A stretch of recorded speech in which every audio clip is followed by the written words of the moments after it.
Hey everyone, and welcome to the channel. Get ready, because today we're unmasking a true legend from the depths of Alien vs. Predator lore. The Yautja hunter known as Lightstepper. He holds the incredible distinction of being the one who faced down and ultimately defeated the very first documented PredAlien. In this video, we're going to break down his unique characteristics, his specialized gear, his defining confrontation on the colony world of Ryushi, and exactly why this particular kill was so monumental in the ongoing war. Before we go into our explanation, we have a very small request. If you like our content, please support us by subscribing to our channel. This is a small click for you, but for us, it means a lot. Thank you. Let's begin. Who is Lightstepper? Meet Lightstepper, a Yautja hunter hailing from an unarmed clan. You'll find him playing a pretty big role in the Dark Horse comic series, particularly within the pages of Aliens vs. Predator, Duel, and also in Aliens vs. Predator, War. What really makes him stand out are the clear physical marks left by past battles, and importantly, his well-documented run-in with the emerging, dangerous threat of the PredAlien. Now, while he took part in hunts, just like many others of his species, it was a particular engagement on the planet Ryushi that truly brought him face-to-face with this one-of-a-kind abomination. This encounter wasn't just any skirmish. It marked a really significant moment in the long-standing conflict between these two iconic species, and it definitely cemented his unique spot in the wider AVP lore. What are Lightstepper's traits and combat strengths? Lightstepper's got a noticeably leaner build when you put him next to some other predators, which really suggests he depends more on speed and agility instead of relying on sheer brute force. His body tells the tale of numerous dangerous hunts, with the most striking feature being some pretty severe facial scarring. You see, during a previous hunt, he took some really grievous injuries, and because of that, he ended up losing both of his lower mandible tusks. Since he can't fall back on the powerful bite or those mandible attacks so common to his kind, Lightstepper has learned to compensate. He does this with absolutely exceptional speed, great maneuverability, and by placing a much greater reliance on his weaponry and his tactical know-how. When it comes to his fighting style, it's really all about evasion, delivering quick strikes, and making precise use of every piece of his equipment. Aliens vs. Predator Duel. Lightstepper's role in the Ryushi hunt. So, Lightstepper's real defining moment, the one he's known for, goes down during the hunt on the colony world of Ryushi. He showed up there, much like many Yautja had before him, because he was drawn by the xenomorphs hanging around. He saw the planet as a perfect spot, a prime hunting ground to put his skills to the test, and bag some trophies. As it happened, his arrival was at the same time the United States Colonial Marines were on the scene. They were busy trying to figure out where this xenomorph infestation was coming from. Probably it was something to do with a crashed ship. But then, things on Ryushi took a sharp turn and escalated dramatically when a brand new, absolutely horrifying creature showed up, the PredAlien. It was the result of a facehugger managing to successfully implant an embryo inside a Yautja host, maybe one from an earlier hunt, or some other related incident that happened right there on Ryushi. What came out of that was a creature that had a terrifying mix, all the strength and resilience of a Yautja, but combined with the xenomorph's incredible speed, its acidic blood, and a deadly tail. The real high point of the Duel storyline is when Lightstepper goes head-to-head in a direct confrontation with that first PredAlien. This battle, let me tell you, pushed his skills. The PredAlien was bigger, stronger, and it had a mix of abilities that neither a pure xenomorph nor a pure Yautja could completely copy. Now let's take a look at the first issue of the comic. Issue number 1. This issue opens with a bunch of Colonial Marine soldiers in the middle of a battle. Unlucky for them, they encountered a PredAlien. The thing is, the Colonial Marines were on a spaceship, and they were on their way to handle a distress call on an alien planet called Ryushi. It was a planet claimed by the Chigusa Corporation, but they had no use for it. It was too hot, too dry, and too far from the core colonies. There was only one human inhabitant listed by the name of Michiko Inaguchi, and they were unable to contact her. The soldiers decided to check out her place first, but they did not find anyone there. They were supplied with computer reconstructions of a missing spaceship, but it looked nothing like that. As the soldiers were scanning the area, they were being watched by an unknown entity. They entered the ship and were attacked by an alien. To me, it looks like a crossover between a monitor lizard and a giant rat. Weird combination.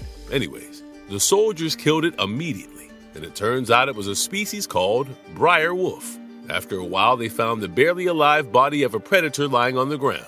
But that wasn't enough, because they found a giant xenomorph tied up with chains. They thought it was dead, but it caught one of the soldiers and ate him in front of the others. The other soldiers opened fire and began shooting at it like crazy. They hurriedly picked up the predator and left the ship, but encountered a giant xenomorph on the way out. Xenomorphs were digging their way out of the ground like moles, and the soldiers were surrounded. But boom! This is when Lightstepper appeared out of nowhere and started slashing the xenomorphs like chickens. The soldiers took advantage of the situation and got into their ATV, and Lightstepper approached them. Instead of being friendly, it killed one of the officers in cold blood. Issue number 2. The soldiers were bamboozled, and Lightstepper camouflaged and continued attacking. After killing another predator, the soldiers barely managed to escape the situation and decided to head back to the cabin. After reaching there, they gave away a signal for help and analyzed their condition. But hey, surprise! The half-dead predator with them started coughing and wheezing, as if coming to life. Suddenly, a face-hugger tore its way out of the predator's chest, and the soldiers began shooting at it. One of the soldiers got shot out of nowhere, and chaos ensued. The rescue ship was spotted, but the group of XT predators shot it down with a massive explosion. Their whole mission was a failure, and their ride back home was now destroyed. So they took matters into their own hands and started hunting down the XT predators, one by one. But they had no idea that the facehugger was hiding under their ATV. They reached a junkyard and started laying down traps for the predators. This is when the facehugger decided to come out, except it wasn't a normal one. It was a freaking PredAlien. It was something straight out of nightmares, like a mixture of xenomorph and an XT predator. The PredAlien attacked the soldiers, and soon enough, Lightstepper showed up to fight it. The last remaining soldier helped Lightstepper in killing the PredAlien, and it was quite a struggle. Once the job was done, they both came to an unspoken understanding of not harming each other, and simply waited for help to arrive. And this marks the end of this comic. What role did he play before the Bunda hunt? Following the grueling hunt on Ryushi and his victory over the first PredAlien, Lightstepper returned to his clan. A significant moment occurs during this time involving Michiko Inoguchi, the human woman who had lived among the predators and earned their respect. Lightstepper is present during an interaction related to a captured flag of the United States Colonial Marines, which was possibly recovered from Ryushi or another engagement. Let's take a look at what exactly happened, and for that, we'll refer to some panels of issue number 1 of the comic. The top-notch clan reunites for a large-scale hunt, an event that greatly excites the predators. Among the last to return is a group led by Lightstepper, and their arrival is met with celebration by the others. Having never actually met Lightstepper, Inoguchi is unfamiliar with this particular predator. However, due to the excitement expressed at his return, she notes that whoever their leader is, he must be important. Only someone like Topknot would receive this kind of attention. Watching Lightstepper board the mothership, Inoguchi observes his injuries. It's then she notices the flag of Glass's Colonial Marines wrapped around his injured limb, and that the plain white flag the predator usually wore was now gone. Forgetting her own low status within the top-notch clan, Inoguchi attempts to approach Lightstepper to find out more about the flag. However, she's quickly knocked down by the predator, to whom she hastily submits. The last we see of Lightstepper is a panel depicting him walking into the depths of the predator craft. We don't see him fighting on Bunda or as part of the skeleton crew left aboard the mothership. Therefore, I believe it's safe to assume that, given his status, Lightstepper was leading a hunting party somewhere else, while the specifics vary slightly in interpretation. This moment underscores the complex relationship dynamics within the clan and their views on worthy opponents. Lightstepper's presence, as a hunter who directly clashed with and observed the capabilities of the Marines on Ryushi, adds weight to this scene. What equipment does Lightstepper use in battle? Just like pretty much any Yautja hunter out there, Lightstepper uses a standard, but really effective collection of advanced weaponry and equipment. This stuff is perfectly suited for hunting down all sorts of dangerous game right across the galaxy. From what we've seen, his gear includes Biomask. This is super important. It gives him breathing support, a bunch of enhanced vision modes like thermal, xenomorph detection, and others, little diagnostic displays, and even the ability to mimic voices. It's absolutely crucial for him when he's trying to target something and just generally survive in some pretty hostile places. Wrist blades. You know these. They're the iconic Yautja weapon for getting up close and personal. They're twin blades that pop out from his forearm gauntlet. and he uses them for slashing and stabbing. Considering he lost his mandible tusks, you can bet these blades become even more vital for Lightstepper whenever a fight got into close quarters. Plasma caster, or shoulder cannon. This is a really powerful energy weapon he wears on his shoulder. It can fire off these charged plasma bolts over pretty long distances. He uses it for those ranged attacks and for taking down the tougher opponents he runs into.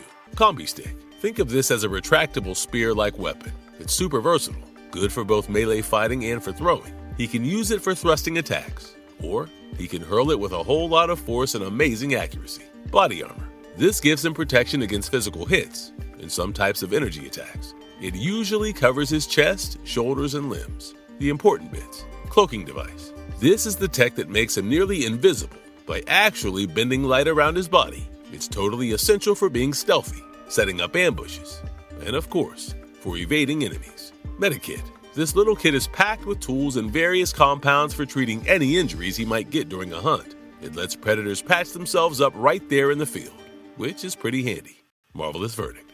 Lightstepper overcame not only a terrifying new biological horror, but also his own physical limitations. What an incredible feat. What part of Lightstepper's story fascinates you the most? Drop your thoughts in the comments below. Please give this video a massive thumbs up, subscribe for more lore breakdowns, and ring that notification bell so you never miss an update. Thanks for hanging out, and we'll catch you in the next one. And if you liked our content, don't forget to leave a like and subscribe to us if you haven't already. Have a good one, and be safe. Thanks, everyone.